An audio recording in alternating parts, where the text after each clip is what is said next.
ग्रंथाली प्रतिभांगनच्या आणि ईशाटूच्या माध्यमातून आम्ही हा जो काही कार्यक्रम करतोय त्याचा चौथा भाग आहे हा. त्याचं नाव आहे आनंद यात्रा पर्यटनाची.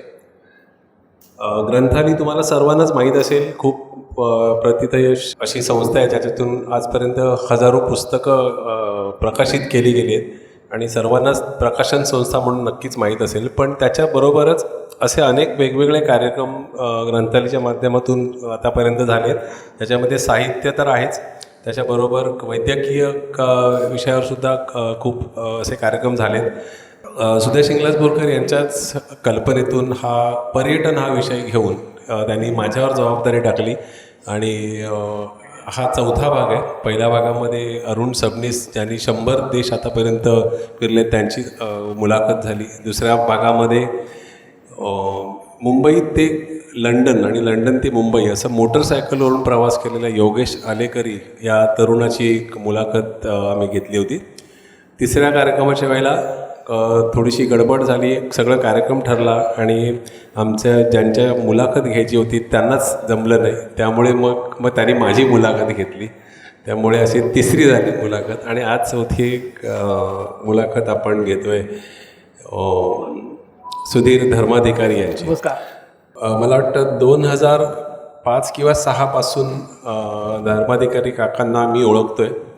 माझ्याबरोबरच पहिल्यांदा लडाखला आले होते, तेव्हापासूनची आमची मैत्री आहे आणि खरं तर वयाने आमच्यापेक्षा नक्कीच मोठे आहेत. पण मला वाटतं रिटायरमेंट घेतल्यानंतर म्हणजे आमच्या कार्यक्रमाच्या त्याच्यात ते लिहिलं होतं की रिटायरमेंटनंतर खूप लोकांना प्रश्न असतो की काय करावं, तसा यांनासुद्धा पडलाच होता. पण त्यांनी त्यातून जो काय मार्ग काढून जो काय आत्तापर्यंत प्रवास केला आहे तो खरंच प्रेरणादायी प्रवास आहे आणि तोच उलगडण्याचा आमचा आजचा प्रयत्न असणार आहे.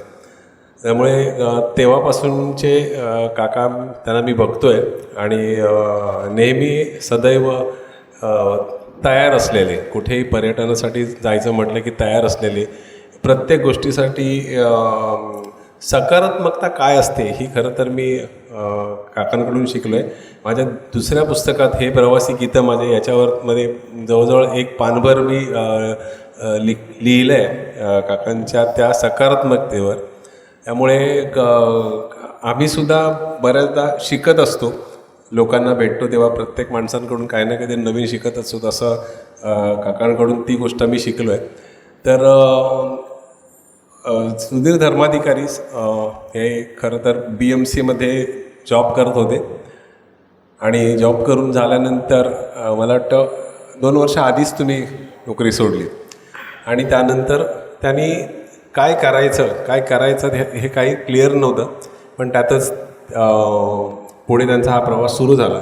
सो पहिला मी तुम्हाला हा प्रश्न विचारेन की पर्यटन हे तुम्ही कसं चालू केलं. मला वाटतं कारण तुम्ही रिटायरमेंट होईपर्यंत तुम्ही कुठलंही पर्यटन केलेलं नव्हतं, कारण तुमचे कौटुंबिक जबाबदाऱ्या ज्या होत्या त्यामुळे हां. तर मला वाटतं त्याच्यावर तुम्ही प्रकाश टाकावा. माझी पत्नी 2003 वारली. तिच्या आधी 12-13 वर्ष पॅरालिसिसमध्ये बेड होती. त्या काळामध्ये मला खूप असं एकटेपणा होतं. मलाही बाहेर फिरायला मिळत होतं, तिलाही बाहेर खूप फिरायच्या आवडतं, नेता येत नव्हतं. 3 जेव्हा तिचं निधन झालं त्याच्यानंतर पुढे माझी 5 वर्ष सर्व्हिस बाकी होती. 8 महिने रिटायर झालो. माझ्या डोक्यात नेहमी येतं तर आपल्याला काहीतरी आपल्या राहिली हे पूर्ण करायची आहे इच्छा. म्हणून मग त्या काळामध्ये मी ते ठरवलं की आपण नंतर काम करूया. आणि 2007 माझी आत्मारामशी ओळख झाली. ती अशी एका योगायोगाने झाली. रवींद्र नाट्य मंदिरमध्ये यांचं दरवर्षी प्रदर्शन होतात. नवोदित फोटोग्राफरचे फोटो तिने डिस्प्ले केले जातात, त्यांच्यावर फिरले. तर ते बिघडलं. मला म्हटलं अरे आपल्याला काय जमू नये, कारण आपण करूया, छान चांगलं हे आहे आणि तिथे काही मोठं क्वालिफिकेशन लागत नाही किंवा काही गरज नाही कुठल्या गोष्टी, आपण आपले फोटो काढून जाऊया.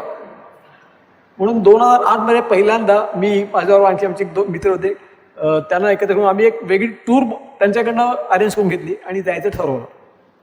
लेह लडाखची ठरवली पहिल्यांदा. लेह लडाख कारण त्यावेळेला एक ड्रीम डेस्टिनेशन होतं. त्यावेळेला फारसे लोक जातही नव्हते, त्यामुळे म्हटलं आता आपण तिथे जाऊया. पहिल्याच ट्रीपमध्ये एवढा जीवघेणा अनुभव बघायला मिळाला मला. आम्ही सगळी टूर ठरवली. आम्ही गेलो, एरोप्लेननी गेलो आणि श्रीनगरला उतरलो.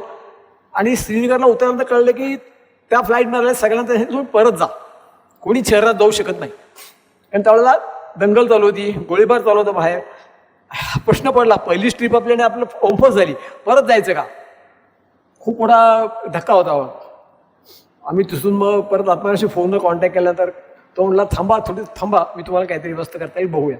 आणि मग खरोखर रस्त्यावर वाटेल तुम्हाला, त्यांनी आम्हाला तिथे त्यांनी अशी व्यवस्था केली की आम्ही दाल लेकमध्ये जाऊन एका बोट हाऊसवर राहू अशी सोय आमच्यासाठी करून दिली आहे. तिथला एक लोकल बोट हाऊसचा माणूस होता, त्याचे काही लोकल कॉन्टॅक्ट्स आहेत, त्याच्यातून त्यांनी आम्हाला एक गाडी मिळून दिली. त्या गाडीवर एक बाजूला मिलिटरीची गाडी होती, मिलिटरी गाडीने आम्हाला प्रोटेक्शन द्यायला, आणि त्यांनी आम्हाला त्या पूर्ण रस्त्यातून नेऊन आम्हाला त्या डाल लेकपर्यंत सोडलं. पण त्यांनी एवढं सांगितलं, डाल लेकचा जो चौक आहे, लाल चौक, तिथपर्यंत सोडणार, पुढे आम्ही जबाबदारी नाही घेणार. म्हणजे ठीक आहे, चला सोडा. आम्ही तिथे गेलो, पण रस्त्यावर जाताना बघतो एवढ्या लोकांच्या मारामार चालला रस्त्यावर जाताना. आम्हाला साधी धडकी होती, एखादा चुकून गाडी किंवा एखादा आमची गोळी आमच्यावर येते का.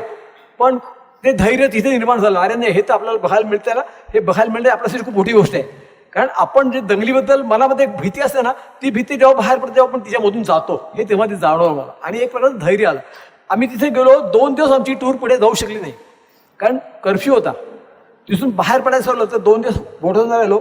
आम्हाला तिथल्या ॲडमिशन सांगितलं, तुमची जाण्यास सोय करू आम्ही, पण थोडी वाट बघा. मग तिसऱ्या दिवशी आम्हाला त्यांनी फोन करून सांगितलं, तुम्ही आता जाऊ शकता, फक्त तुम्हाला एस्कॉर्ट मिळेल, आम्ही तुम्हाला ऑन द रोड काश्मीरच्या हद्दीपर्यंत सोडायचा प्रयत्न करू. आणि रात्री 2 वाजता आम्हाला उठवलं आणि तिथपर्यंत त्यांनी सोडलं. आणि तिथून आमची टूर सुरू झाली पूर्ण. तर 10ची टूर 8 दिवसाची झाली. पण तो जो अनुभव घेतला, तिथून आम्ही पहिला डेस्टिनेशन कारगिलला थांबलो. तर कारगिलला वातावरण फार टेन्स होतं, ॲक्च्युली गडबड काही नव्हती, पण टेन्स होत आहे. पण तिथे सुद्धा 1 दिवस राहिलो आणि पुढे गेलो आम्ही. तर तो जो अनुभव बघितला नाही, तो अनुभव अक्षरशः जीवावर आम्हाला हे करणार होता. फार म्हणजे काय भीषण अनुभव होता. म्हणजे तुम्हाला पहिलाच अनुभव, प्रवासाचा पहिलाच अनुभव हा मी थरारक, जनरली आम्ही हा प्रश्न नंतर विचारतो, एखादा थरारक अनुभव सांगा, तर सुरुवातच तुम्ही थरारक पासून केली. पण हे जेव्हा तुम्ही पहिली टूर केलीत लडाखची, त्याच्यानंतर तुम्ही फोटोग्राफीकडे वळलात. तर पर्यटन आणि फोटोग्राफीची सांगड तुम्ही कशी घातलीत आणि त्याच्याबद्दल आम्हाला ऐकायला आवडेल. ती पण एक कहाणीच आहे. जाताना पहिल्यांदा मी D18 कॅमेरा एक बॉलेला यायचा, निकॉनचा बॉलेला यायचा, आणि 2 लेन्स बरोबर होत्या माझ्या. खरं तर कॅमेरा ऑपरेट यासारखंच काही माहीत नव्हतं, कारण नवीन घेतलेला होता. आणि त्या टूरमध्ये जेवढे मी फोटो काढले, 1-2 फोटो फक्त बरे निघाले, बरे चांगले कुठलेच नाहीत, आणि संपूर्ण ट्रिप फ्लॉप गेली. मला एवढा पश्चाताप झाला त्या गोष्टीचा. म्हटलं आपण अशा ठिकाणावर परत इथे येता येणार नाही, आणि अशा वेळेस आपला फोटो फ्लॉप गेली तर काय उपयोग झाला आपल्या सगळ्या गोष्टीचा. कर्मधारय एकच होतं की त्यावेळेला आमच्याबरोबर जे आमचे एक अग्निहोत्री मित्र होता, त्यांच्याकडे पॉईंट अँड शूट कॅमेरा होता. तर त्यांच्या पॉईंट अँड शूटच्या कॅमेराचे फोटो चांगले येत होते, आणि माझे येत नव्हते. माझे सगळे फोटो ब्लर यायचे किंवा अगेन्स्ट लाईट घेतलेले होते. ते त्यामुळे तो खूप मोठा धक्का बसला. अरे म्हटलं, आपण काय ठरवतो आणि काय होत आहे, आपल्याला नक्की ह्याच्यामध्ये काहीतरी करायचं असेल तर आपल्याला काहीतरी वेगळा विचार करायला पाहिजे. आणि तिथून जेव्हा परत आलो आम्ही, आता त्या टूरमध्ये पण आम्हाला काही 2 गोष्टी चांगल्या आहेत. मला एक पराग नावाचा आमचा एक सहकार्य त्याच्यामध्ये तो भेटला. तो IT वाला होता, अग्निहोत्री जावई. तो भेटला मला. आणि तो कशासाठी आला होता, तो IT मध्ये एका फार मोठ्या कंपनीत चांगला पोस्टवर होता. पण त्याचा एक कलिग ऑफिसमध्ये 8 दिवसापूर्वी अचानक हार्ट अटॅकने गेला होता, आणि त्याचा जरा धक्का बसला होता की मी हे करिअर ह्याच्यामध्ये काय ठरवलं तर माझी अवस्था अशीच होईल का. आणि तो शांत करायला काहीतरी वेगळा विचारून ठेवला होता. त्याच्याशी माझा रात्री बसून गप्पा व्हायच्या. तो जेव्हा सांगायचा तेव्हा मला वाटायचं, म्हटलं अरे केवढं मोठा हे करतोय, सहन करतोय आयुष्यामध्ये, पुढची डिसिजन घ्यायची. तर त्यांनी त्या सांगितलं, मी जेव्हा ऑफिसला बाहेर पडलोय तेव्हा मी राजीनामा दिलाय, कसलाही विचार न करता. आणि आता सर्व ही टूर संपल्यानंतर मी इथं बसून विचार करेल आणि मग पुढे काय ठरवेल. आणि त्या ग्रस्ताने तुम्हाला आश्चर्य वाटेल, त्याच्यानंतर ॲस्ट्रॉनॉमीमध्ये त्याचं करिअर सुरू केलं, आणि आज तो इंटरनॅशनल लेवलला ॲस्ट्रॉनॉमी कन्सल्टंट म्हणून काम करतोय. कुठे पोहोचला, कुठे IT फील्ड, कुठे इंजिनिअरिंग बॅकग्राऊंड आहे, कुठे हे बघा. मला त्यात खूप गोष्टी शिकायला मिळाल्या. म्हटलं आयुष्यात जर माणसाला असं काही करायचं असेल तर लडाखसारखं ठिकाण आहे, असं ठिकाण कुठेच तुम्हाला मिळणार नाही, जिथे तुम्हाला स्वतःचा विचार करायला, स्वतःबद्दल हे करायला एक चांगली जागा, एक एकांत मिळतो, प्लस निसर्गात असल्याचा एक फायदा आहे याच्यामध्ये. हे मला तिथे जाणवलं. ती गोष्ट मला माझ्यावरती झाली. मी ठरवलं की पुढे आपल्याला काय करायचं ना, तर म्हटलं आपलं काम क्षेत्र हे फोटोग्राफी निवडायचं आणि छंद म्हणून तेच पाहायचं. आणि पुढे त्यानंतर मग त्यात थोडी प्रोग्रेस होत गेली माझी. फोटोग्राफी सुरू केली यांनी, पण नॉलेज काहीच नव्हतं खरं तर. ते एक करून ते गॅदर करत होते. आणि गंमत म्हणजे त्याच्या आधी कॉम्प्युटर त्यांनी वापरलेला नव्हता, फोटोशॉप काय असतं माहीत नव्हतं, सोशल मीडिया काय माहीत नव्हतं. तर हे सगळं असताना तुम्ही ह्या एक गोष्टी शिकण्याचा प्रयत्न केलात. आणि त्याच्यानंतर शिकलात. आणि त्यामुळेच मी मगाशी म्हटलं की आमचे मित्र, तर यांचे मला वाटतं एक साधारण 10-12 वर्षापासूनचे साधारण 80 वर्षापर्यंत अशा वयोगटातले यांची मित्रमंडळी आहेत. कारण त्या सगळ्या वयोगटातल्या लोकांना ते आपलेसे वाटतात आणि ते पण त्यांच्या बरोबरीने जातात. कारण माझ्या मुलीबरोबर त्यांनी 2 टूर केले आहेत. जेव्हा ती लहान होती 10-12 वर्षाची तेव्हा त्यांनी टूर केले आहेत. तर छान जमतं त्यांचं. त्यामुळे तुम्ही हा जो ट्रान्झिशन तुमच्या आयुष्यातला जो केलात, प्रयत्न केला शिकण्याचा, कारण ते खरंच इन्स्पायरिंग आहे हे खरं तर. कारण बऱ्याच लोकांना वाटतं की हे मला जमणार नाही. म्हणजे तुम्हाला जे जमणार नाही वाटत होतं ते तुम्ही ते साध्य पण केलं. आणि त्याच्यानंतर तुमचा जो प्रवास होता, पाठोपाठ 2000 मध्ये आणखी टूर पण गेली होती. तुला आठवत असेल कदाचित आपल्याबरोबर आपण भरतपूर आणि त्याला जोडून जंगल जवळच आहे तिथला रणथंबोर. हा रणथंबोर ते केलं होत्या. तिथे गेल्यानंतर तिथे एक 2 फार मला चांगल्या भेटल्या व्यक्ती. एक ती अमेरिकेत स्थायिक झालेली मुलगी होती, मला नावं लक्षात राहत नाहीत, आणि तो पाटील अमेरिकेतला. हे दोघं त्यांचं तिथं लग्न जमलं, म्हणजे एकमेकांचं हे झालं. ईशा डूसची आतापर्यंत जी 21 लग्न जमली त्यातलं ते 11वं लग्न होतं ते. आणि ते लग्न फक्त 5 दिवसाच्या टूरवरती जमलं होतं. Exactly. त्याच टूरवरती जमलं 5 दिवसाच्या टूरवर. आणि त्याच्यानंतर मग 15 दिवसामध्ये लग्न पण झालं त्यांचं. माझा अनुभव तसा होता, जेव्हा ते लोक गुलगुलू बोलत राहायचे एकमेकांबद्दल, एकमेकाला ओळखत होते, तेव्हा मी त्यांची फोटोग्राफी विचारत होतो माझे प्रश्न. ते आपण वैतागले नाही, त्यांनी मला समजून घेतलं आणि मला त्यांनी चांगल्या टिप्स दिल्या. तर त्यांचे प्रेम प्रकरण चालू असताना मला मात्र त्यांनी खूप चांगला गायडन्स दिला त्यामध्ये. आणि थोडे फोटो मला त्यावेळेस जमायला लागले. आणि तिथे मुख्य म्हणजे रणथोमध्ये आम्हाला टायगर मिळालाच नाही, पण वाईल्ड लाईफ बऱ्यापैकी मिळालं दुसरं. आणि दुसरी गोष्ट म्हणजे ह्याच्यामध्ये भरतपूरमध्ये खूप पक्षी बघायला मिळाले. पक्ष्यांचे फोटो माझे चांगले झाले. बसलेले पक्षी मिळायचे, पण फ्लाईटमध्ये किंवा थोडे बॅड लाईटमध्ये असलेले ह्याचं काही मला मिळत नव्हतं. In action. हां, पण मग तिथून मग मला एक प्रेरणा मिळाली की अरे असं जर कोणी आपल्याला सांगणार असेल तर आपल्याला काहीतरी करता येईल त्यामध्ये. आणि मग ते माझे कायमचे मित्र झाले. त्यांच्यानंतर मी कॉन्टॅक्ट म्हणून त्याच्याकडे बऱ्याच गोष्टी शिकून घेतल्या आणि खरोखर मग पुढे माझी वाईटात सुरू झाली त्यानंतर. आणि माझी आवड निर्माण झाली की निसर्गातली फोटोग्राफी करायची, वाईल्ड लाईफ आणि बर्डिंग हे मला एक त्याचं आवडतं क्षेत्र होतं. पण मग त्याची अडचण अशी त्यासाठी लागणारे मोठे लेन्सेस घ्यायला लागत होते. 2-3 वेगळे लेन्स घ्यायला त्यासाठी बरीच इन्व्हेस्टमेंट करायला लागली. पण ते हळू होत गेलं, कारण काय रिटर्न झालं, पैसा बऱ्यापैकी मिळाला होता प्रॉव्हिडंट फंडाचा. तो पैसा वापरून मी तिकडे इन्व्हेस्ट केला आणि ती सुरुवात झाली. आणि खऱ्या अर्थाने आयुष्य सुरुवात झालं माझं त्यावेळेस. वा.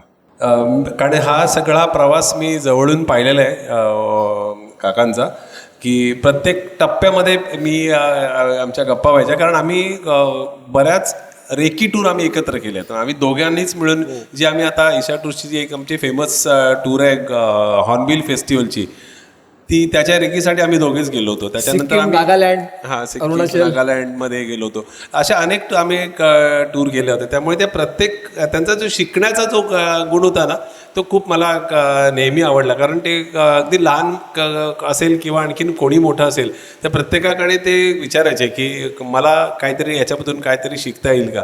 हल्ली बऱ्याचदा काय होतं की तुम्ही SLR कॅमेरा हातात घेऊन फिरत असला की तो खूप थोडेसे भाव खातात लोक. आणि असं वाटायला लागतं की मला खूप काही येतं, पण तो भाव यांच्या डोक्यात कधी पाहिला नाही, डोळ्यात पण नाही पाहिला.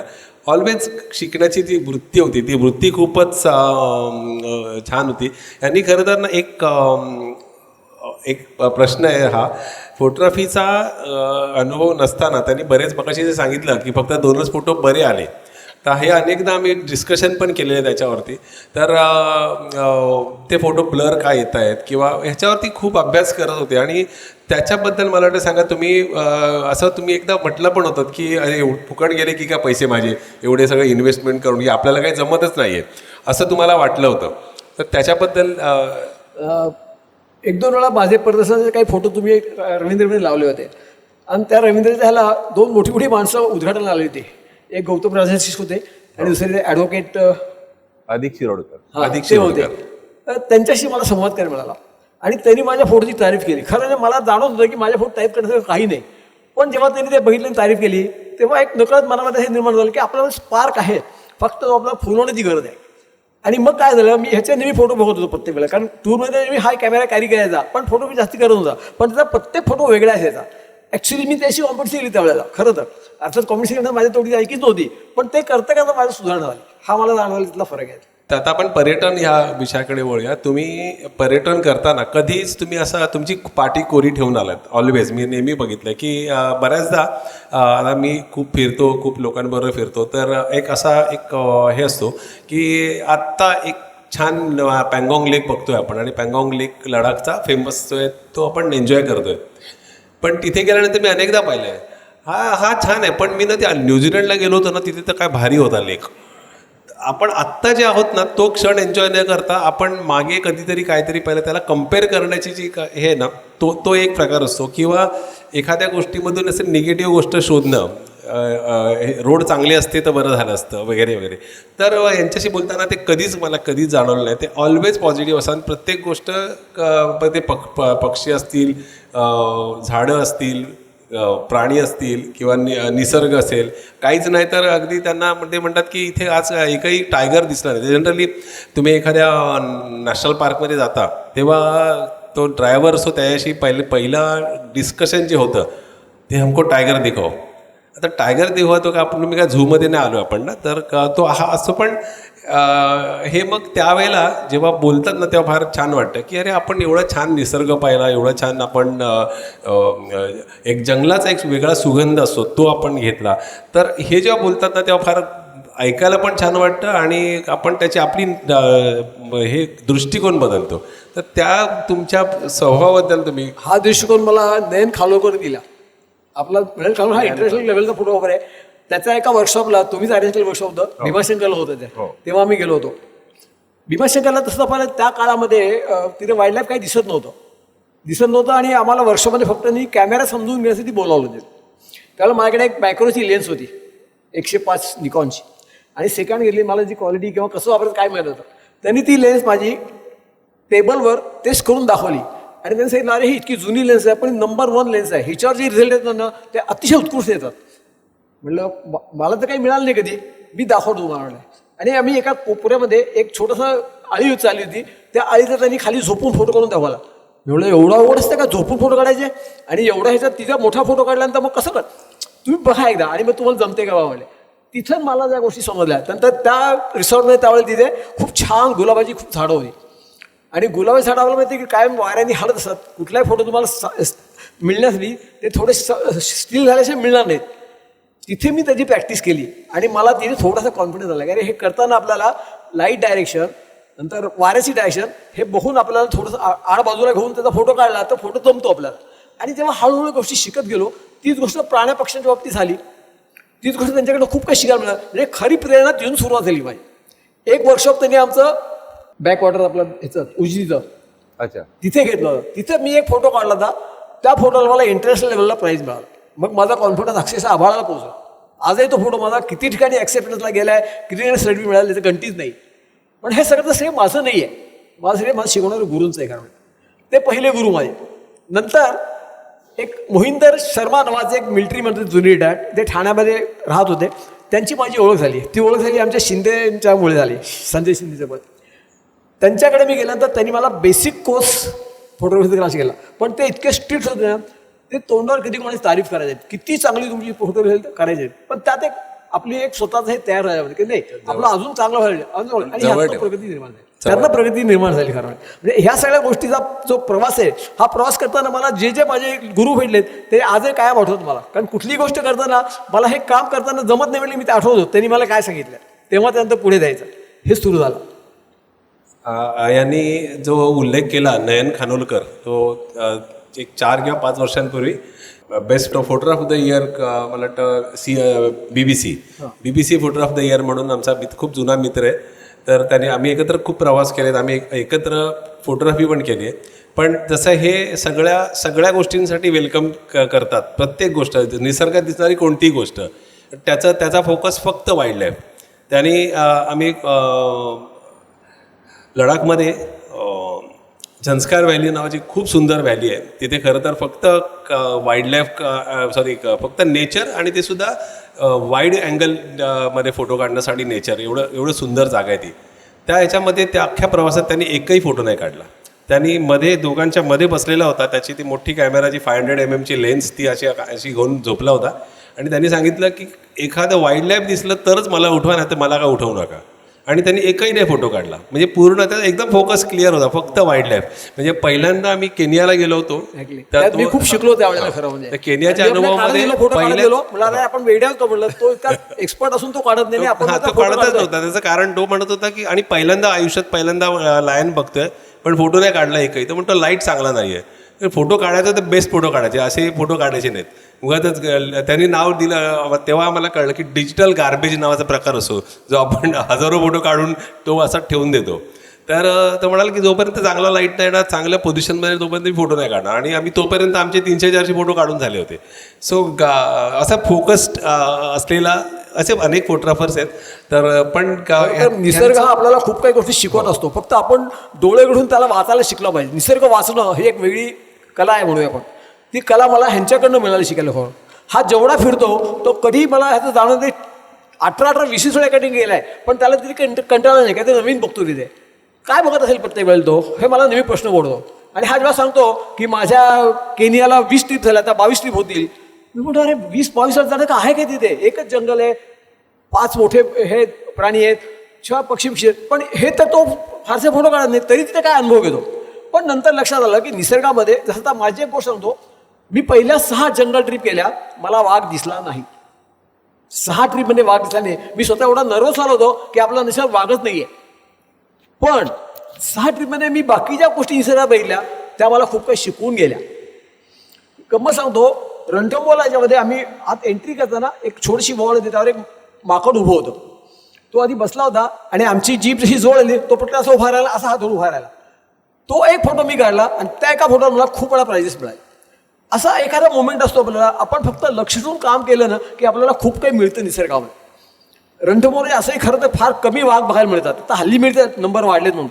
आम्ही जेव्हा पुरी जातो तेव्हा खूप मिळायचे, फार रेअर. कारण त्यावेळेला जो एरिया कोर एरिया परमिशन नव्हती जायला, नंतर तिथे जीप्स कमी होत्या, त्या कॅन्टरने झाल्या, तर कॅन्टरने गेल्यानंतर काही फारसं बघायला मिळत नव्हतं. हा अनुभव होता. मला 6 ट्रिप झाल्यानंतर पहिल्यांदा टायगर जेव्हा मिळाला तेव्हा आम्ही एकटं 2 जण गेलो होतो.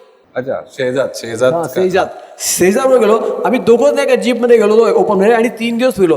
त्यावेळेला माझा जो वाघ मिळाला बघायला, त्याने माझं खूप समाधान झालं. म्हणजे पुढं नाही मिळालं चालेल मला, पण एवढं सुंदर बघायला मिळालं. आम्ही 2 जण पूर्ण जीप होतो आणि त्या जीपमध्ये गादी टाकून आम्ही मस्त झोपून आय लेवलला फोटो घेतले. ते तो आनंद मिळाला. 6 ट्रिप फुकट गेल्या नाहीत. ही 7वी ट्रिप मला काय म्हणा, कारण इथे मला काहीतरी शिकायला मिळालं. आणि खरं माझं तिथून टायगरला सुरुवात झाली. नंतर प्रत्येक ट्रिपमध्ये 1-2दा टायगर मिळाले. पण त्याच्यानंतर पुढा मला हळूहळू लक्षात झालं की आम्ही कोणत्या सीझनमध्ये जंगलमध्ये जातो हे फार महत्त्वाचं आहे. आजकाल काय जनरली सुट्ट्या म्हणून उन्हाळ्यात लोक भरपूर जातात आणि गर्दी पण वाढली आहे. वाढलेल्या गर्दीमुळे होतं काय की आपण वाईल्ड लाईफला खूप डिस्टर्ब करतोय, हे कोणाला लक्षात येत नाही. त्याच्यामुळे झालंय काय की वाघांचा विल्डरनेस म्हणजे हिंस्त्रपणा जो असतो ना, तो नजरेतला कमी झालाय बघा. तो जेव्हा दात दिसून आयाकडून ओरडतो ना, तेव्हा त्याच्या जे नजरेत बघायला जी भीत वाटायची ती हल्ली वाटत नाही. आता हल्ली लोक त्याला तोंड उघडा आलं होतं, ते दात आणि जीभ बाहेर काढलेला फोटो घ्यायला मिळतात. त्या फोटोत काय मिळतं मला सांगा तुम्ही. जर निसर्गात जाऊन त्यांचं विल्डरनेस तुम्हाला बघायला नाही मिळत असेल, त्यांचे ॲक्शन तशा बेकार नसतील, तर काय उपयोग जाऊ तुम्ही नुसते पोर्ट्रेट्स काढून घेता आणि हे पोर्ट्रेट आपल्याला अगदी हजारोने बघायला मिळतात. आणि त्याच्यावर लोक समाधान म्हणतात, 4-5 वेळा जाऊन बघतात. गुगलवरती बरेच इमेजेस दिसतात. आणि म्हणून मी जाणं बंद केल्यानंतर खरं वाईल्ड लाईफसाठी मी जातच नाही. वाईल्ड लाईफ जरी गेलो ते वाघाशिवाय काय मिळेल ते बघायचा प्रयत्न करतो. एक बऱ्याचदा अलीकडे आमच्याबरोबर काही फॉरेनर्स बर्डर्स येतात, म्हणजे फक्त बर्डिंगसाठी येतात लडाखमध्ये किंवा आणखीन कुठे. त्यांच्याकडे एक नियम असतो बर्डिंग करणाऱ्या लोकांकडे, फक्त एक वही, पेन आणि दुर्बीण, बस 3च गोष्टी. कॅमेरा अलाउड्स नाही त्यांना, त्यांच्याकडे बरोबर कॅमेरा वापरणं अलाउच नाही आहे. त्यांनी फक्त पक्षी निरीक्षण, फक्त पक्ष्यांचं निरीक्षण करायचं, त्याची टिपणं काढायची.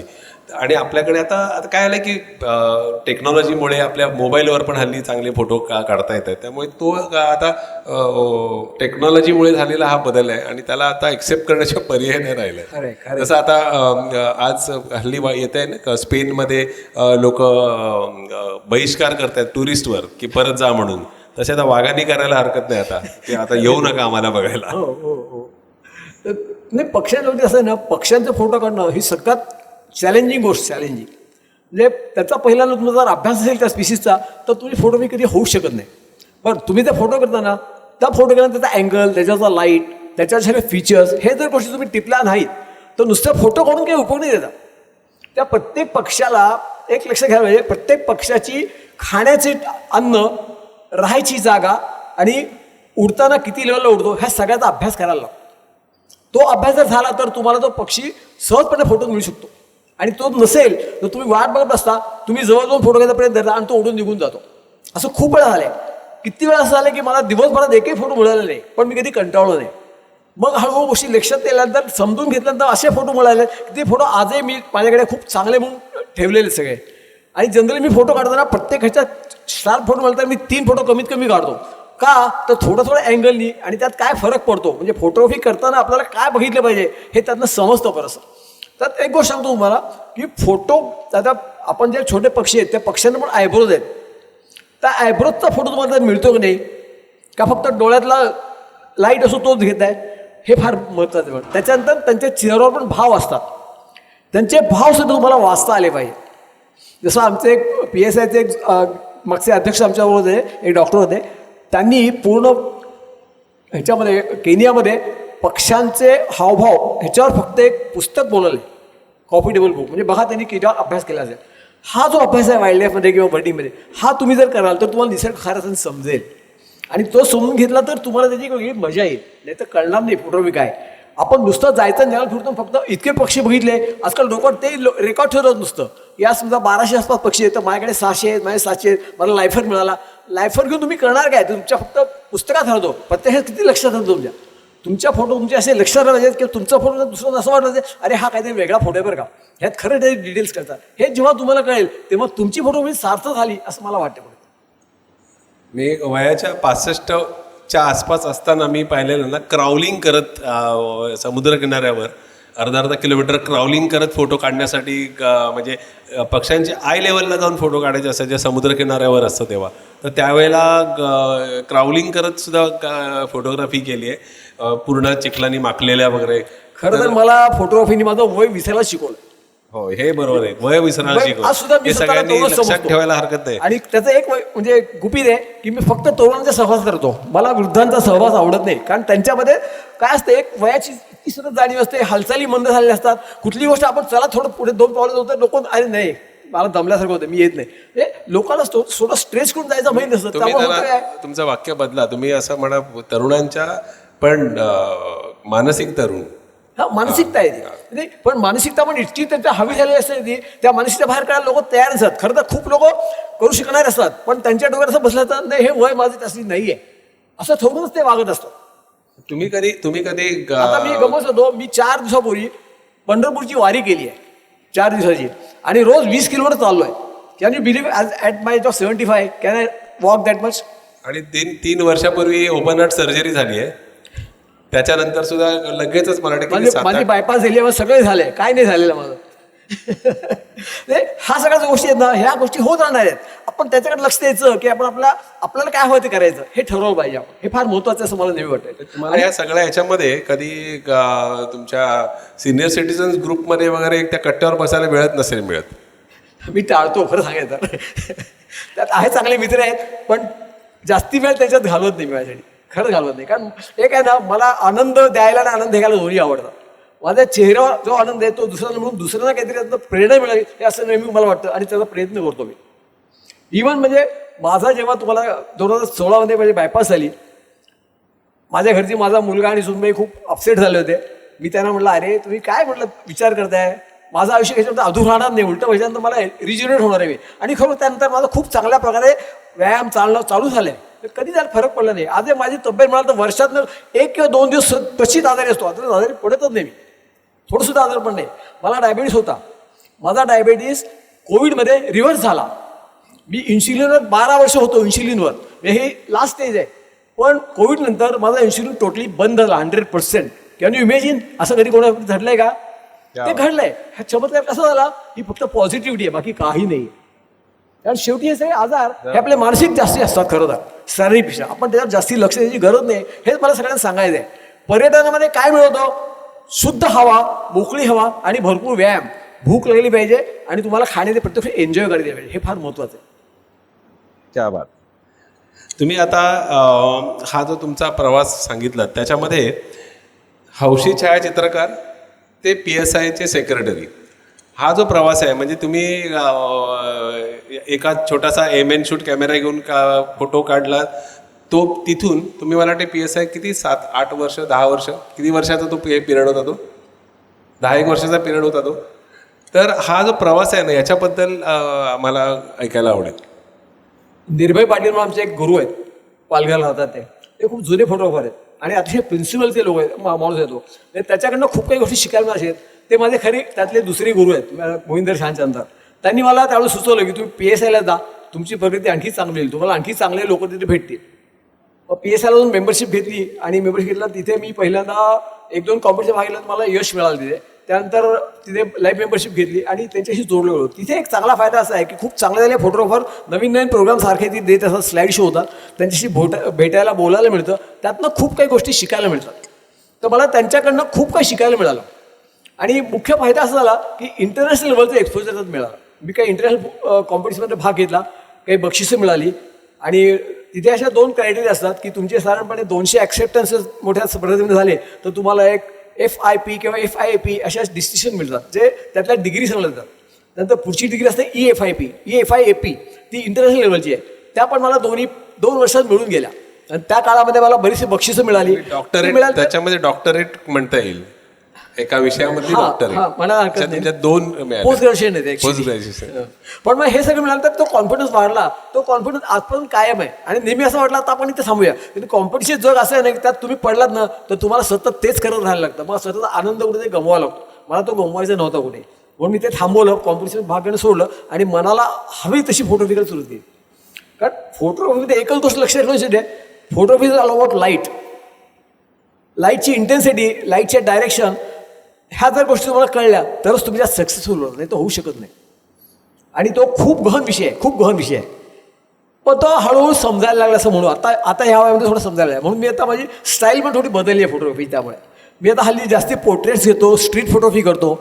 हे मला त्यातला बदल करायची गरज का वाटली, कारण एक तर वयोमानाने मला थोडंसं वजन घेऊन फिरायचा प्रश्न आला. कारण मोठमोठे कॅमेरे, ट्रायपॉड घेऊन फिरून जाताना जंगलामध्ये थोडा त्रास जाणवायला लागला. म्हटलं हे सिग्नल आता आपल्याला मिळालेत, आपण आता वेळीच बदल नाही केला तर आपली मनोवृत्ती आणि एकंदरीत बदल नाही तर ते पुढे कठीण जाईल.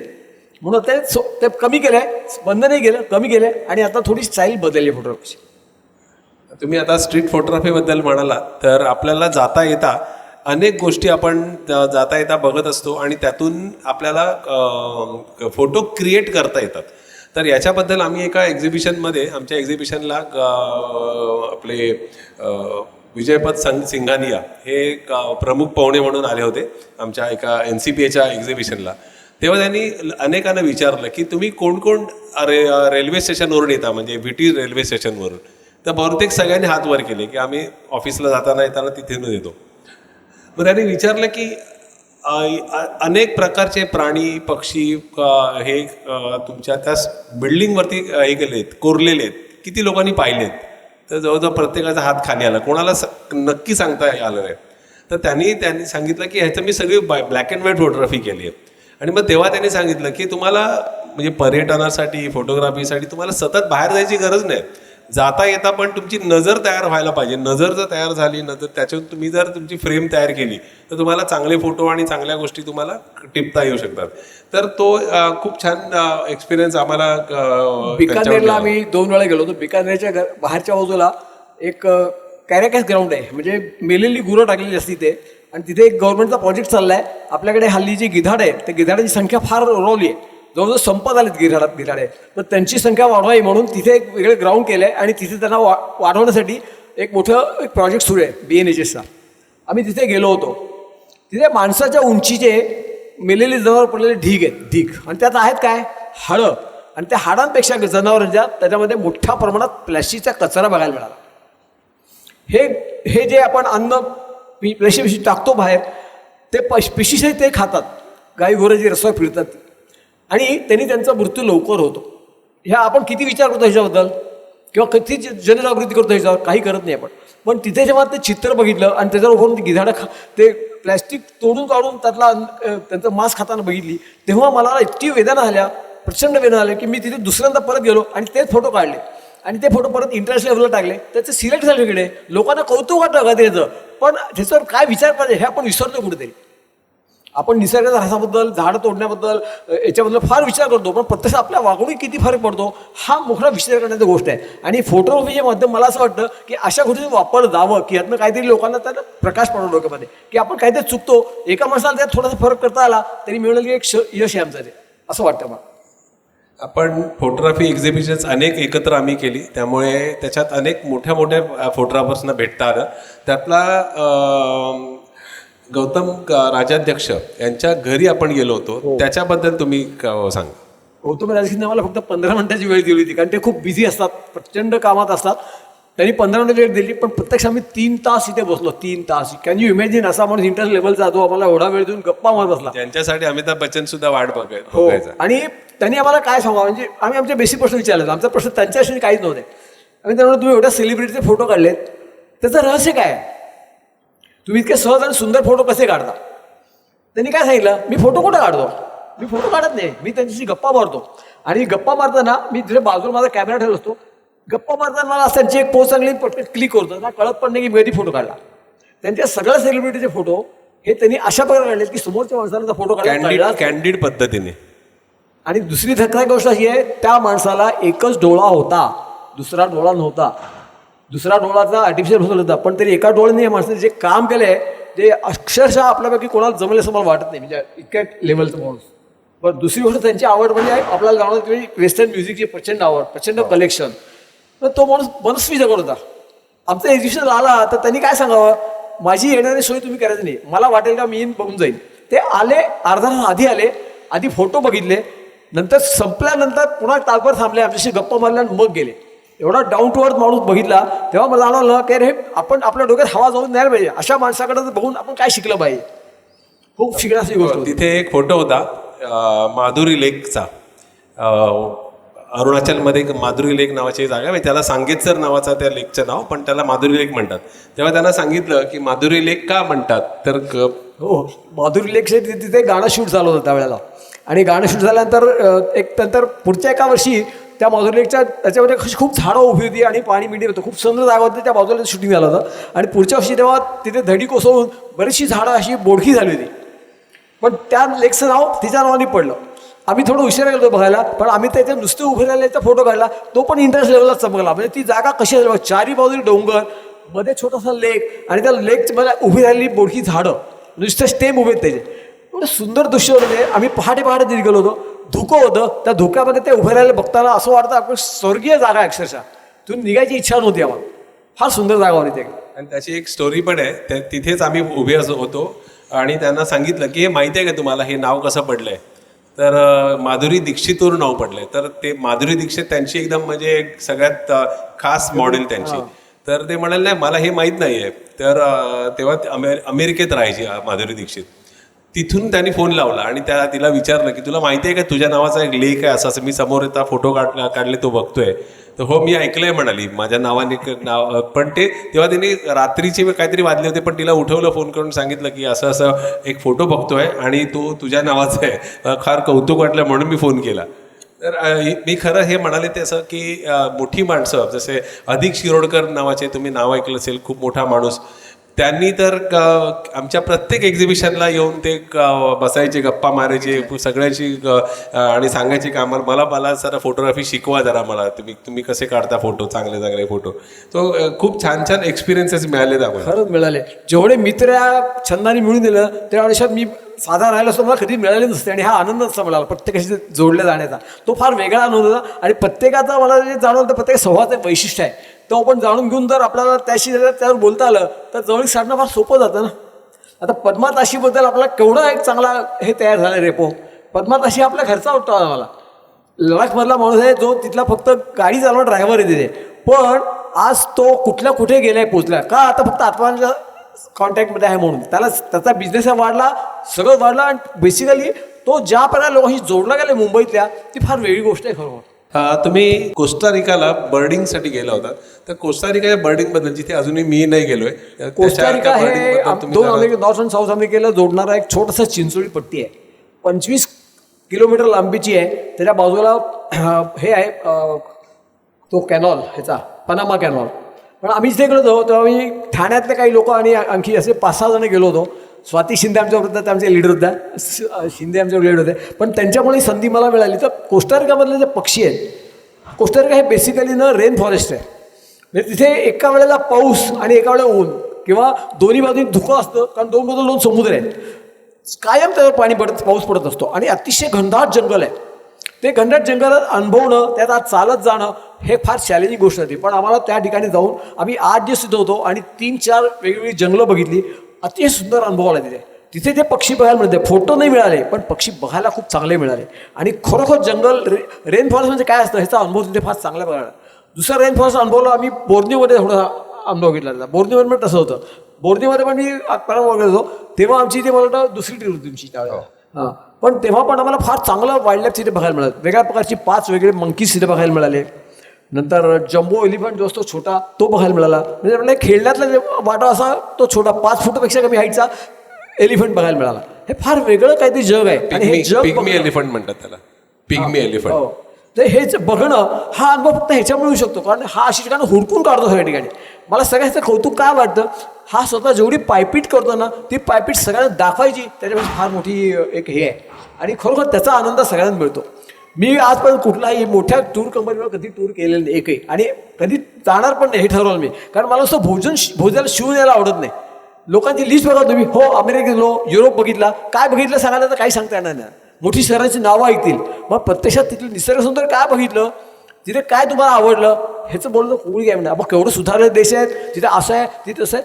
म्हटलं हे तर ठीक आहे, हे तर प्रगती बघता तुम्हाला निसर्ग काय बघितला किंवा तिथे काय वेगळं बघितलं कोणी सांगता येतं. तर हे मला कुणी स्वतःला आवडत नाहीत. आणि ही आवड माहिती पण त्यांनी गेली माझ्याकडे. खरंच मी एक खूप मागे लागलो होतो त्यांच्या, की तुम्ही केनियाला एकदा तरी या.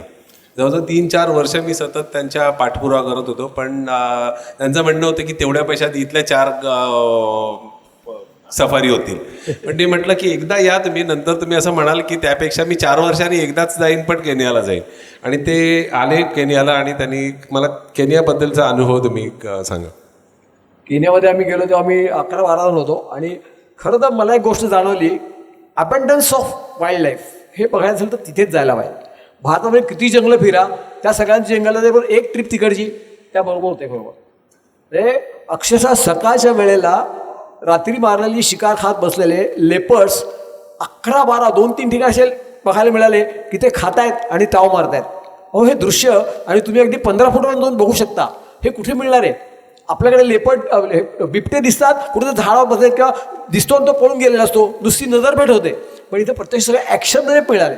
तिथे 5 बिग म्हणून ते केनियामध्ये मोठे पक्षी आहेत, प्राणी आहेत. त्या प्राण्यांचा प्रत्येकाचा वेगळ्या अँगलचे फोटो, वाघांचे फोटो, सिंहाचे फोटो, सिंहाचा तिथला जो फोटो तुम्ही घ्याल त्या सिंहाचा खरा विल्डरनेस आणि खरं स्वरूप बघायचं असेल तर तुम्ही तिथेच जायला पाहिजे. हे जाणवलेली गोष्ट आहे. एक तर आपल्याकडे नाहीच आहेत सिंह, खूप वर्षापूर्वी इन्स्टिंक्ट झाले आहेत, पूर्वी होते आपल्याकडे पण गीरमध्ये आहेत, पण ते अगदीच पेंगळलेले असतात. हां, आणि आता ते आणून सोडलेत, ते ठेवले तिथे, पण तरी त्यांना नॅचरल हॅबिटेट नाही मिळालं आपल्याकडे. पण त्यांचं लाईफ जे आहे ना वाईल्ड लाईफचं, हे शिकून घ्यायचं असेल तर खरं केनियात एक तुम्ही निश्चित टूर केली पाहिजे. पण तिथे दुसरे अनुभव तर आम्हाला एका ठिकाणी आम्ही एका टेंटमध्ये, जंगलामध्ये टेंटमध्ये राहिलो. आणि आम्हाला सांगितलं ते ट्रेनमधनं बाहेर पडू नका, कारण रात्रीच्या वेळेस तुमच्या ट्रेनच्या आजूबाजूला तुमच्या वासाने फिरत असतात सगळे प्राणी. तर त्यापैकी कोणी जर तुम्हाला काही केलं तर आम्ही जबाबदार नाही. आम्ही रात्री ट्रेनमध्ये आम्हाला झोपतही नाही जवळ. एकतर छोटा गॅस होता दिवा, तोही रात्री बंद करायचा लवकर, कारण लाईटमुळे परत त्यात घुसा शिकत असते. आम्ही आपल्या अंधारात गप्पा बसलो आणि थोडं बाहेरून ह्याच्या डरकाळ ऐकलं, कोल्हे असतात त्याचे डरकाळ ऐकायला. अरे त्यांना चाहू लागले ते माणसं असतात तिथे. पण ना आमची पाचावर धारण बसली अक्षरशः. सकाळी पण लोक बाहेर येऊन तयार होते, अरे बसले असेल दवा धरून, आपण काय करायचं, कसं जायचं. हा अनुभव जर घ्यायचा ना तिथेच जायला पाहिजे. खरं अगदी म्हणजे खूप सुंदर अनुभव असतो तो, पण तो अनुभव घ्यायला पाहिजे असं वाटतं सगळ्यांनी. हा तुम्ही येताना आम्ही एका जीप, आमच्या दोन्ही गाड्या चालल्या होत्या, एक नाला होता, नाला क्रॉस करत होता, आणि अचानक त्या नाल्याचा पाऊस पडला आणि पाणी वाढलं होतं. आणि आमचा दुसरी गाडी त्यामुळे फसली होती, आणि ती बाहेर काढता काढता आमच्या नाकात दम आला होता खूप अक्षरशः. कारण ती गाडी जर आणखी त्यात हे गेली असं वाहून शकत होतं, इतकं पाणी वाढलं होतं एकदम. पण आम्ही त्या गाडीला, आमच्या गाडीला टोक कसं बाहेर काढलं, तो अनुभव जीवघेणा होता आमचा त्यावेळेला. मला वाटतं तुम्ही भारतामधली 80% जंगलं पाहिलीत, वेगळे नॅशनल पार्क्स मल्टिपल टाईम तुम्ही गेलात. तुम्हाला कंटाळा आलेला नाही का आतापर्यंत, किंवा असं वाटलं की बस झालं आता नको?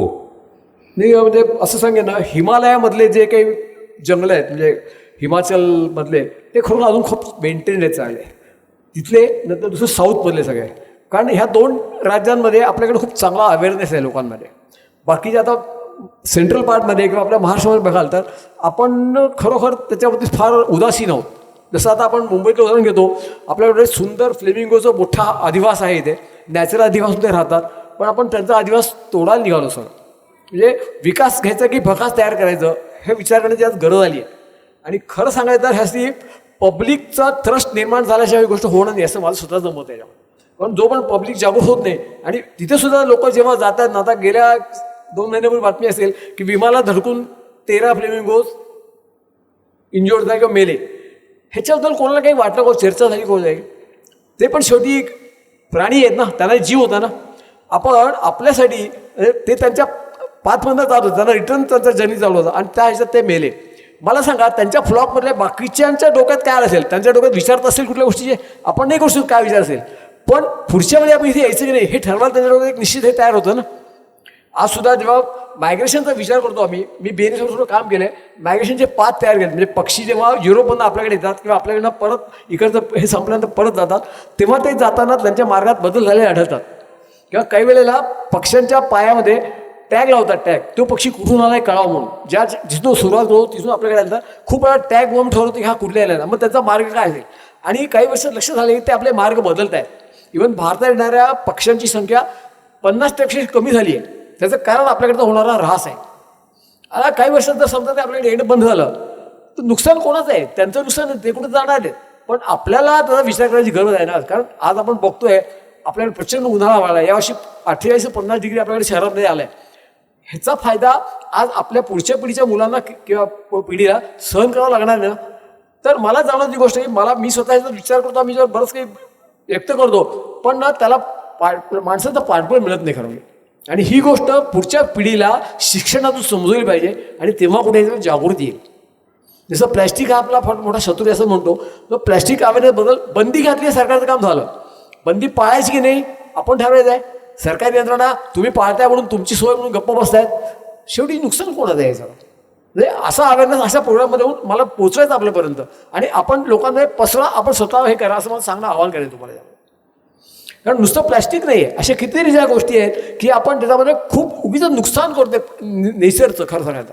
कारण जेव्हा आपण आता मी वारीला गेलो होतो, वारीला 8 ते 10 लाख लोक असतात. अशी कोणती त्यांच्या मागे प्रेरणा आहे की दरवर्षी सगळं सोडून ते 20 दिवस चालतात? शारीरिक क्षमता नाही, हातात पैसा नाही, का जातात तो? ही परंपरा आहे. ह्या चांगल्या परंपरा आपल्याकडे होत्या, आणि आपण जेव्हा शहरात आलो ना तेव्हा ते सगळं सोडून दिले. का तर आपण सुखावं जीवन जगतो इकडे. तर सुखावं जीवन जगा, पण आपल्या ज्या काही परंपरा प्रेरणा ह्या विसरूच नका कुठेतरी, हे सांगणं आहे माझं. कारण इथे सुद्धा राहून जर तुम्ही सगळं सोडून पश्चिमात्यांचा अनुकरण करायला लागलात तर नुकसान तुमचं आहे, आणि तुमच्यावर तुम्ही निसर्गाचं किंवा सगळ्या विचारांचं करताय. हे कुठे चुकीचं वाटतंय. आज हल्ली आपण म्हणतो सोशल मीडिया इतका डोक्यावर बसला सगळ्यांच्या, खूप त्रासदायक आहे. बोलतो आपण, पण आपण कितपत त्यावर इम्प्लिमेंट करतो त्यातून लाभ भरायला आपण हे भावात जातोच ना, थोडा प्रमाणात तरी असतोच आपण कुठेतरी. ह्याचा खरं सगळ्यांनी विचार करावा असं मला नेहमी वाटतं. कारण ह्या ज्या गोष्टी आहेत ह्या जेवढ्या फायदेशीर आहेत त्याशी जास्त तोटेच्या आहेत. तुम्ही आता वारीचा उल्लेख केला, तर त्याला अनुषंगाने हा प्रश्न विचारतो की तुम्ही अनेक आतापर्यंत भारतभरामध्ये तुम्ही धार्मिक सहली पण केलेत, वेगवेगळ्या ठिकाणी गेल्यात. मला वाटतं तुम्ही दरवर्षी रामकथा कार्यक्रम तो पण करता, आणि त्याच्या व्यतिरिक्त 12 ज्योतिर्लिंगाच्या पुरी झाली आहेत, संपूर्ण 12 भारतातील सगळी. त्याच्यानंतर 4 धाम झालेत. नंतर त्याशिवाय बरीचशी देवळं, मला जुनी देवळं बघायला, ज्या पुराणकालीन देवळं बघायला आणि त्याच्यावरचं जे नक्षीकाम आहे हे केलं ते बघायला फार आवडतं. आणि मला असं वाटतं की ते जेव्हा मेंटेन होत नाही तर तेव्हा कमी कमी डॉक्युमेंटेशन तरी आपण करावं. तर मी बऱ्याच वेळा ते फोटो काढून प्रिझर्व करतो माझ्याकडे, की फ्युचरमध्ये कोणाला लागल्यात माझी फोटो हे की मी कोणालाही कधी मागितले द्यायला तयार असतो. मला त्याबद्दल कधी पैसे द्यापेक्षा काही नाही, पण माझं काम म्हणून नाही द्यायचे मला, पण लोकांना ह्या गोष्टीचा आनंद मिळावा आणि माहिती हवी यासाठी ठेवतो मी ते.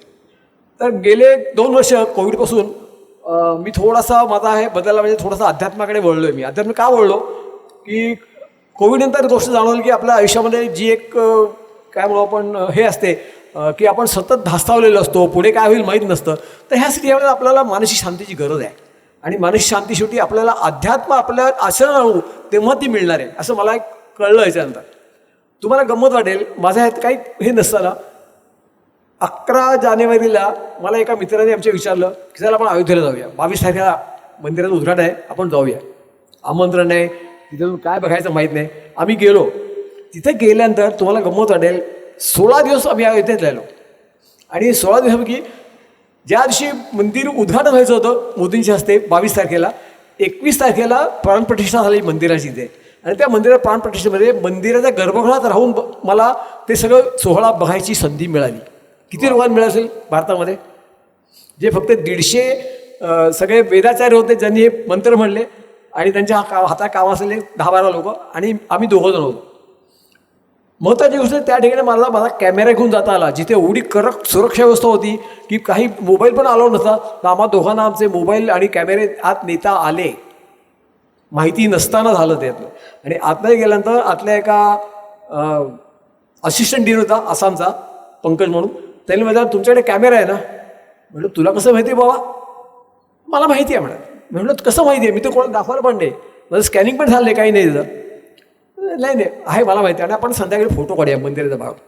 आणि गंमत त्या दिवशी मला मंदिराचा भागून फोटो काढायला मिळाले, तिन्ही बाजूने काढायला मिळाले. आता बघा, ही जी संधी मिळाली ही सहज किंवा किती प्रयत्न केला ते मिळालच का मला? एकतर राजकीय हे पाहिजे होतं कोणीतरी किंवा कोणी हे पाहिजे होतं, पण ही संधी आपोआप चालू आली माझ्याकडे. तर मी त्यामध्ये स्वतःला फार भाग्यवान समजतो. ही जी संधी मिळाली, रेअरेस्ट रेअर म्हणूया आपण, अशी होती. पण त्याच्यामुळे माझा विश्वास बसला की आपण जे करतोय त्या मार्गावर आपल्याला काहीतरी याचा फायदा होतोय, मानसिकदृष्ट्या म्हणा किंवा एक हे नाही. आणि मला खरोखर चांगला फायदा झाला. तर आपण ना आपल्या परंपरा आहेत, तर परंपराकडे जायचं. परत तुम्ही म्हणाल की हा परंपरा जुन्या तुम्हाला काय मिळणार, पण तुम्हाला जे मिळणार ते एकच गोष्ट आहे की मानसिक समाधान आणि शांती, ज्याची आज आपल्याला सध्याच्या आयुष्यात फार गरज आहे, खरंच गरज आहे. कारण आमच्या त्या ह्याच्यामध्ये तुळशी रामायण नावाचा जो ग्रंथ आहे, त्या ग्रंथाच्या एक रवींद्र पाठकांमध्ये ग्रस्त चिंचवडला राहतात, ते स्वतः मोठे इंडस्ट्रियलिस्ट आहेत. ते त्या तुळशी रामायणावर 12 ज्योतिर्लिंगांनी 9 दिवसाच्या कथा करतात. आणि त्या कथा आता 7वी कथा रामेश्वरला आहे सप्टेंबरमध्ये. तर मी प्रत्येक कथा ऐकतोय आणि प्रत्येक कथेमध्ये येणारा श्रोतृवर्ग आहे, बहुतेक सगळ्या वयस्कर लोक आहेत, कुटुंब येतात, नवरा बायको आणि कोणी तरुण लोक येतात. पण जेव्हा एक माणूस पहिली कथा ऐकतो तेव्हा दुसऱ्या याचा विचार ठरवतो पक्का. 9 दिवस रोज 6 तास कथा असते.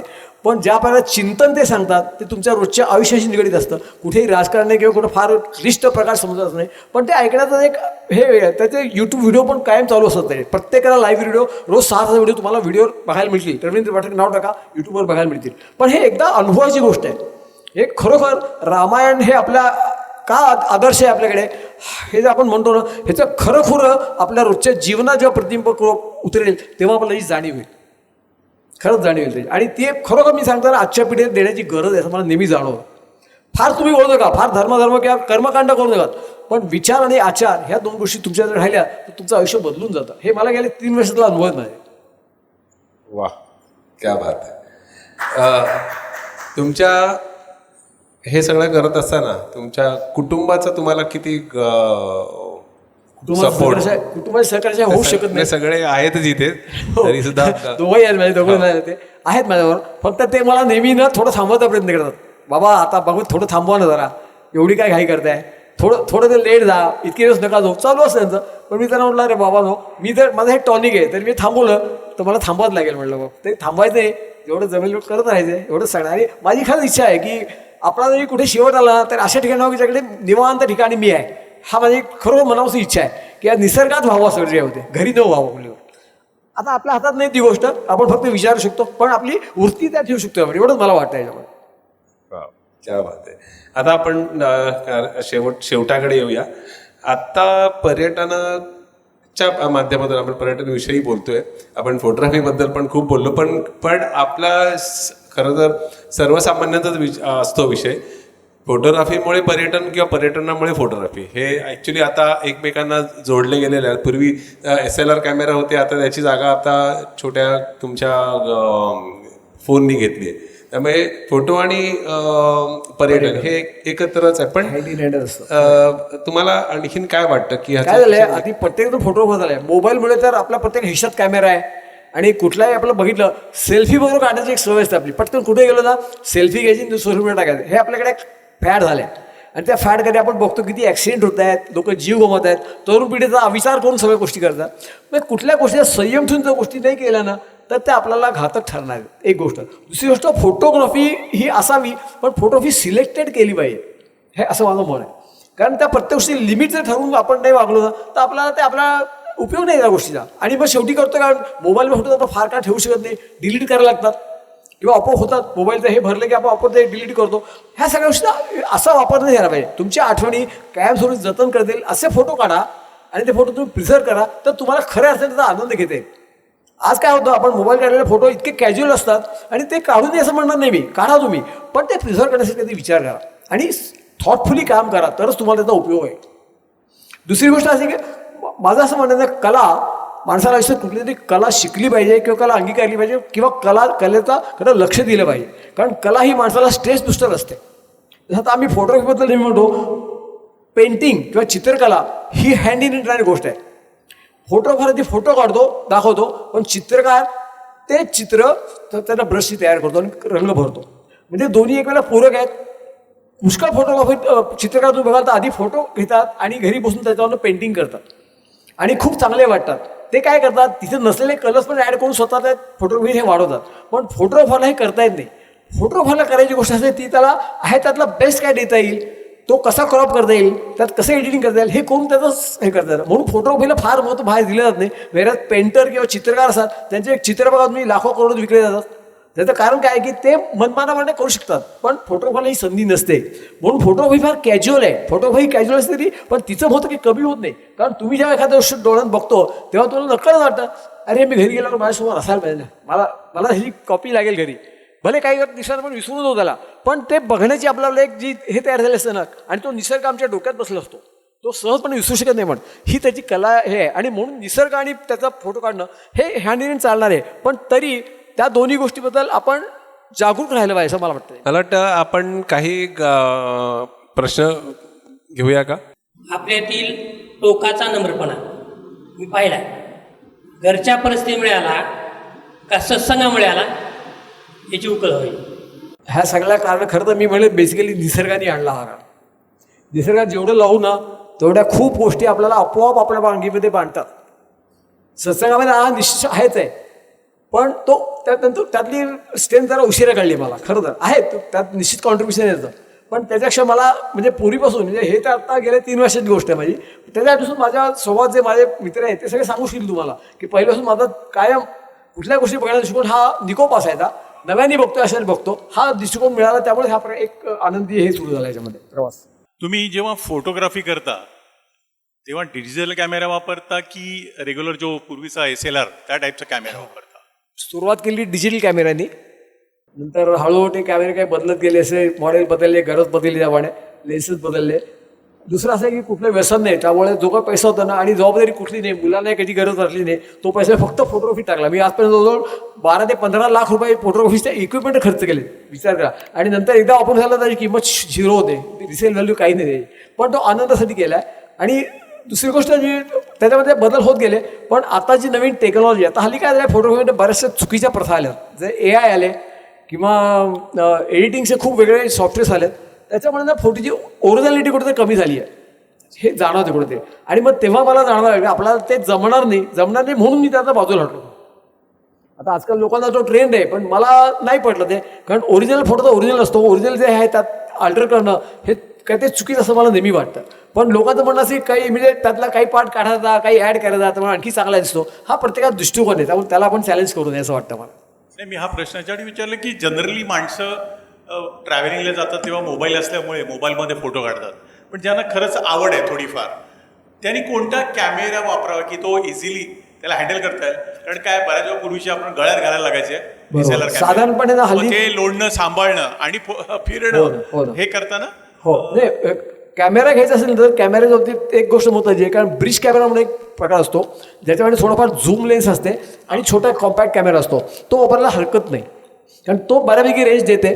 फक्त जरा जी कॉस्ट जास्त चांगली असली पाहिजे. म्हणजे त्याचा आतला जो CCD असतो ना ज्यावर हे रेकॉर्ड होतं त्याचा आणि मेगापिक्सेल ह्या 2 गोष्टीचा संबंध असतो आणि म्हणून ते असावेत. नॅचरल लाईट जेव्हा फोटो काढतो तेव्हा आपल्याला फक्त लाईट डायरेक्शन म्हणून फोटो घ्यायचे असतात.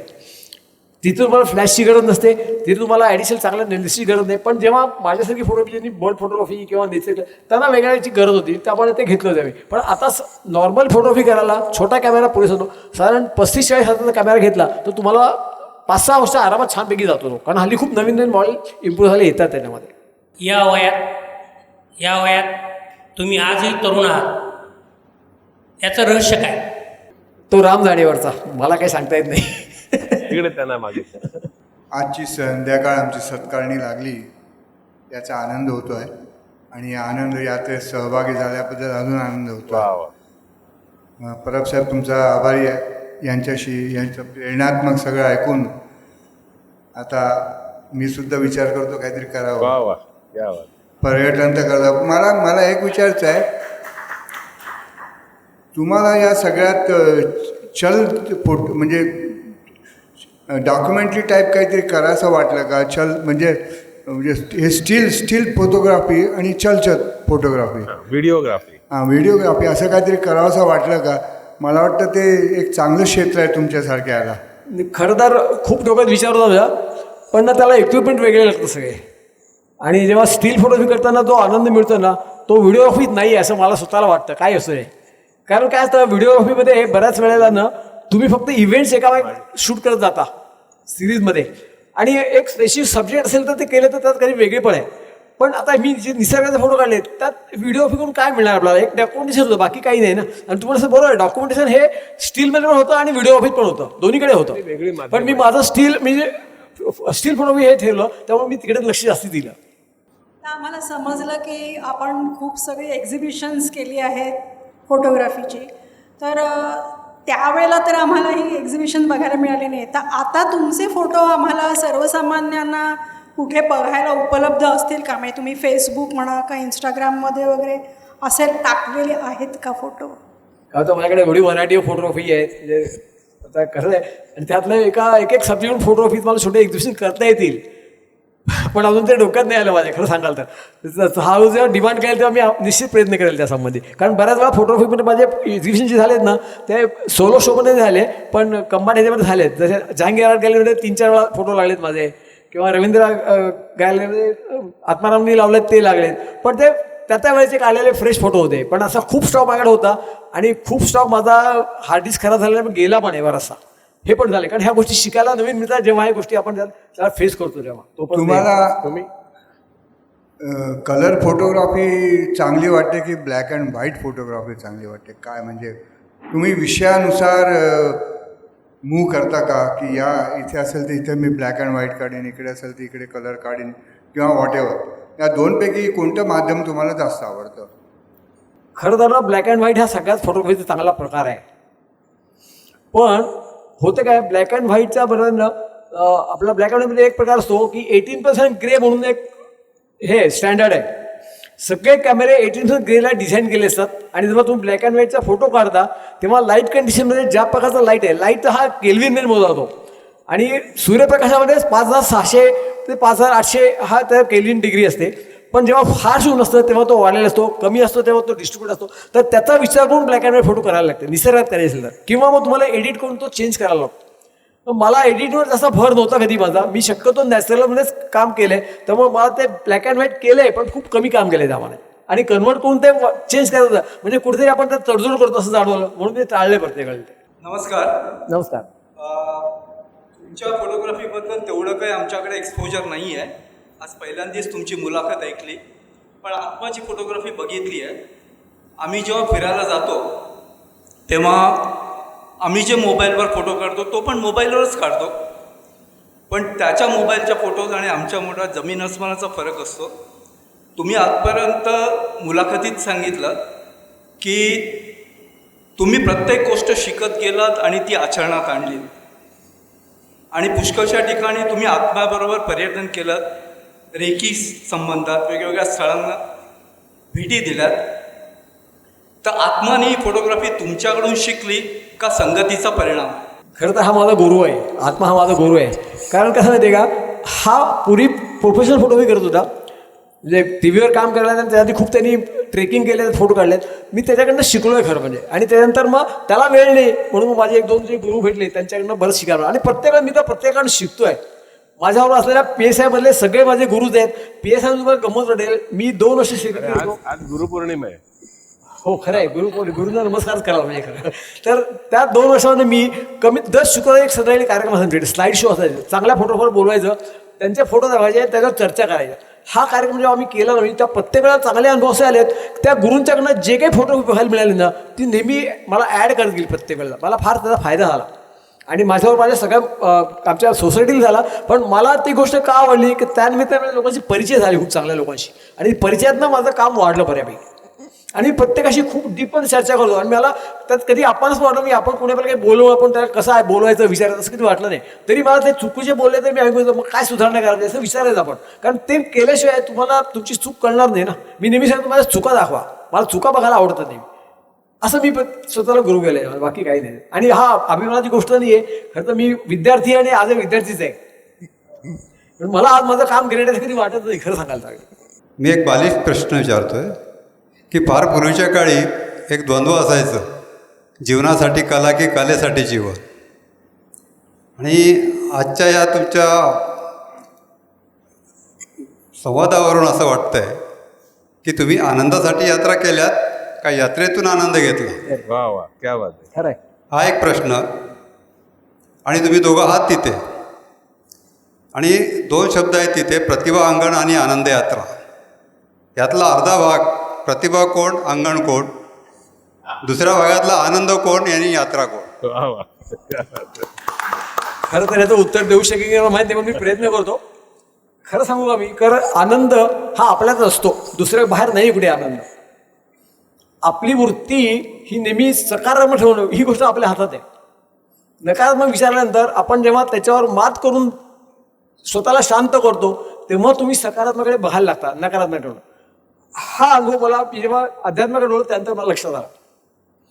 आता मी ज्या गुरूंच्याकडनं हे घेतले, आपल्याला नाव माहिती असेल गोंदवलेकर महाराज, त्यांच्या मी दीक्षा घेतली, त्याच्यातनं मला गेलं. तर त्यांचं सांगणं असं आहे ना, तुमचं रोजचं काम करताना तुमची कर्तव्य पार पाडा आणि ते पार पाडत असताना तुम्हाला जे फळ मिळेल ते आनंदाचं असेल. पण जेव्हा तुम्ही तुमच्या कर्तव्याची ती काहीतरी त्रुटी ठेवता ते तुमच्या डोक्यावर सतत राहतं आणि त्यातून बाहेर पडत नाही. तर तुम्ही तुमचा आनंद हवा असेल तर सत्काम सच्चाने काम करा आणि मग तुम्हाला कसल्याही प्रश्न कुठल्या याचा हे निगेटिव्ह दुःख जाणवणार नाही. आनंदी राहा. जेवढा आनंद राहाल तुमच्याकडे चेहरा बघून दुसरे लोक आनंदी होतील आणि त्यांच्या चेहऱ्यावर आनंद बघायला तुम्ही निर्माण करा, तर तुमचं आयुष्य आणखी आनंदी होईल. हे त्याचं एक मुख्य सूत्र आहे त्याचं. वा, छान. खरं सांगायचं मी म्हणतो ना, एवढं उशिरा मला ते कळलं, थोडं आधी कळलं असतं. पण ती पण एक देवाची अशी योजना होती की जेव्हा मला गरज आहे तेव्हा ते समोर आलं, असं मला वाटतं. कारण हे नाव जेव्हा ठरलं होतं तेव्हा सुदेशजी पण आलेत. आनंद यात्रा या नावावरती शिक्कामोर्तब झालं. कारण म्हणजे यात्रा तुम्ही जे सांगितलं तेच बरोबर. यात्रेतून आनंद की आनंदातून यात्रा. तर आता पुढच्या ह्या प्रश्नाकडे होतो आणि माझं बऱ्याचदा नाव घेतलं, पण त्याचं क्रेडिट मी अजिबात घेणार नाही, कारण मी फक्त माध्यम होतो. कारण त्या काळामध्ये आम्ही 2004 ते 2014 ते 15 म्हणजे जवळजवळ 10-11 वर्ष जवळजवळ 25पेक्षा जास्त एक्झिबिशन्स केली. त्या एक्झिबिशन्स करण्यामागचा माझा उद्देश असा होता की आपल्याला एकट्याने सोलो एक्झिबिशन करण्याची ऐपत नव्हती त्या काळी. फोटो होते पण ती ऐपत नव्हती एकत्र सगळ्यांना सगळे अख्ख्या याच्यामध्ये आपले फोटो आणि आपण सगळा खर्च करायचा. तेव्हा आम्ही काय करायचो, आम्ही सगळे मिळून एक 10-12 फोटोग्राफर्स एकत्र यायचो आणि त्यांचे सगळ्यांचे फोटो आम्ही एक्झिबिट करायचो. त्यातून आतापर्यंत 143 लोकांनी, टू बी प्रिसाईज 143 फोटोग्राफर्सना मी त्याच्यामध्ये इन्व्हॉल्व केलं. आणि ते सगळे हे होते, म्हणजे त्यातले काही एक 10-12 लोक फक्त वेल नोन फोटोग्राफर होते, जसं नयन खानोलकर असेल किंवा असे काही लोक होते. पण बाकी सगळे हौशी लोक होते, फक्त जस्ट रोजचं काम सांभाळून फोटोग्राफी करणारे. तसं ह्यांचा जेव्हा फोटो सिलेक्ट केला होता तेव्हा खरं तो फोटो छोटा त्या ML शूटच्या कॅमेऱ्याने काढलेला फोटो होता. तर ते हे म्हणाले की अरे ते ह्याच्यातून काढलेला फोटो आहे. तर म्हटलं फोटो कशातून काढले हे महत्त्वाचं नाही आहे, फोटोचा चांगला अँगल त्याचं एकंदर फोटो चांगला असणं महत्त्वाचं असतं. त्यामुळे बऱ्याचदा कॅमेराच्या मागे कोण आहे ते जास्त महत्त्वाचं असतं कॅमेरापेक्षा. त्यामुळे त्यांना म्हटलं की तुम्ही पार्टिसिपेट करा. त्यांचे 4 फोटो काहीतरी त्याच्या आता एक्झिबिशनमध्ये होते. पण असे जवळजवळ 143 फोटोग्राफर्स त्याच्यामध्ये पार्टिसिपेट केलं. पण त्याच्या पुढचा जो सगळा प्रवास तो त्यांना स्वतःच करायचा होता आणि तो स्वतः केला आणि ते आज इथपर्यंत पोचले. अजून एक आजच्या ह्या स्टेजवर मी अजून एक त्याचं मी नाव नाही सांगणार कारण सध्या त्यांनी सांगितलं खूप स्ट्रिक्टली कॉन्फिडेन्शियल म्हणून. आमच्याच बरोबर ह्यांना पण माहिती आहे त्यांनीसुद्धा असं त्याला फोटोग्राफीची खूप आवड पण नोकरीमधून त्याला सुट्ट्या मिळत नव्हती म्हणून शेवटी एक दिवशी टूरला यायचं होतं आणि सगळं बुकिंग झालं. त्याच्यावर बॉसने सांगितलं सुट्टी नाही मिळणार. त्यांनी नोकरी सोडली आणि टूरवर माझ्यावर आला आणि त्याच्यानंतर त्यांनी हळूहळू फोटोग्राफी ॲज अ कमर्शियल म्हणून करायला सुरुवात केली. आत्ता गेले काही महिने जे जगामध्ये प्रसिद्ध झालेलं लग्न अंबानी कुटुंब यांचं त्याच्यामध्ये तो आहे त्या टीममध्ये. तर खूप मोठी गोष्ट आहे. त्यांनी मला फक्त त्या दिवशी मेसेज करून पाठवलं की हे कोणाला सांगू नकोस की मी आहे त्याच्यामध्ये. पण म्हणजे मला माझ्या अंगावर आता काटा आला आहे कारण तू त्याच्यामधला तो एक हे आहेस की तुझ्यामुळे मी त्या म्हणजे ती हिंमत करू शकलो आणि मग तो पुढचा प्रवास सगळा त्यांनीच केला. त्यांनी खूप मोठी कामं केली त्याच्यानंतर. तर पण मुख्य काय माझं तेव्हाचं काम होतं फक्त एक दिशा दाखवण्याचं. बाकीचं पुढचं काम त्यांनी स्वतःच केलेलं आहे सगळं. त्यामुळे ते क्रेडिट सगळं 100% तुमचंच आहे आणि त्याच्याबद्दल खरंच कौतुक वाटतं खूप. त्यामुळे प्रत्येक ठिकाणी जेव्हा जेव्हा आम्ही बोलतो तेव्हा धर्माधिकारी काकांचा उल्लेख मुद्दाम करतो कारण ही सगळी यंग मुलं होती आणि हे रिटायरमेंट नंतरचा हा सगळा प्रवास आहे आणि तो खूपच सगळ्यांनाच प्रेरणा देणार आहे. आणि त्यासाठीच आम्ही ठरवलं की आज आनंद यात्रेमध्ये तुमची मुलाखत घ्यावी. आनंद आपण इथे उभी केली म्हणून. हो. सो तुम्ही खूप छान मला वाटतं माहिती सगळ्यांना दिलीत. आणि अजून प्रश्न आहे? आपण जे बोलला त्याच्या अनुषंगाने दोघांच्या एक सांगावंसं वाटतं की एक मेक्सिकन प्रॉवर्ब आहे, it's not the gun which matters, it's the man behind the gun. तर तुम्ही जे म्हणाल ते उद्या मला जर बंदूक दिली तर मी कुठे मारीन सांगता येत नाही. पण एखादी खराब बंदूक जरी एखाद्या एक्सपर्टला दिली तर तो निशाणा मारेल असं मला म्हणायचं आहे. थँक्यू. आभारी आहे. फार छान. आभारी आहे. धन्यवाद. कॉम्प्लिमेंटबद्दल धन्यवाद. मित्रांनो मनापासून मला जो काही अनुभव किंवा जो काही बोलायसाठी बोललो आपल्याला कितपत रुचला असेल काही कोणाला बालिशपणा वाटला असेल तर ती माझी चूक आहे आणि आपण थोडी समजून घ्यायला माझी इच्छा आहे. फक्त माझा पॅशन काय होती मला तो दाखवायचं होतं आणि ती पॅशन मला पर्यटनामुळे मिळाली आणि पर्यटनाला कारणीभूत आत्माराम होत आहे. बस हेच त्याचा हे आहे खरं. अजून एक आता एवढी लोक जमली आहेत तर मी नेहमी आमच्या ह्याच्यामध्ये सांगतो. आता तसं टिपणे साहेब पण म्हणाले की फोटो चांगले काढले म्हणाले ना तुम्ही, आले नाही म्हणालेत ना? हां, काढले म्हणाले. हां, तर हा एक जनरल हे असतो काय फोटो चांगला आला आहे तर आला नसतो, तो काढलेला असतो. आला म्हणजे चुकून आलेला असतो. त्यामुळे तुम्ही जेव्हा कधी जाल याच्या पुढे तर फोटो चांगला काढला आहे असं म्हणा, काढला आला आहे म्हणू नका. So thank you very much. तुम्ही सगळे पण एवढ्या पावसात आलात त्यामुळे तुमच्या सगळ्यांचे आभार.